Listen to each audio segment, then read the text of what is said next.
দেখুন আমি কোথায় চলে এসেছি, পিছনে দেখুন। আমি চলে এসেছি শান্তিপুর, একদম মতিগঞ্জের মোড়ে। এই দেখুন মতিগঞ্জ মোড়,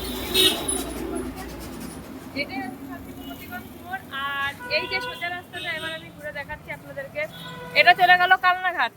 আর মতিগঞ্জের মোড়ের ঠিক বাদিকে একটা দারুণ মিষ্টির দোকান আছে। তো আপনাদের দাদা ভাই এখান থেকে দই খেয়ে গেছে, গিয়ে আমার সাথে মানে গল্প করেছে এখানকার দই নাকি খুব নাম করা। মিষ্টি দেখেছেন, আমার তো দেখেই পছন্দ হয়ে যাচ্ছে, কত রকমের মিষ্টি আছে এখানে। তো আজকে সেই দই খাওয়াতে আমাকে নিয়ে এসছে, দইটা খাবো, খেয়ে দেখবো যে কত ভালো টেস্ট। ঠিক আছে বন্ধুরা, সকালে আসবেন ওই দোকানে। টাটা। এই যে সেই দই দেখুন, আমি এখন খাবো, আপনাদের দেখে দেখেই খাই, ঠিক আছে।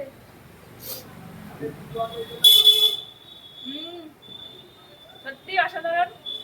তো আপনারাও আসবেন, ঠিকানাটা কিন্তু আমি বলেই দিয়েছি, শান্তিপুর মতিগঞ্জের ঠিক বা সাইডে আপনারা আসবেন। মতিগঞ্জ মোড় আর এই যে দোকান একদম সঙ্গেই, সকালে চলে আসবেন খেতে।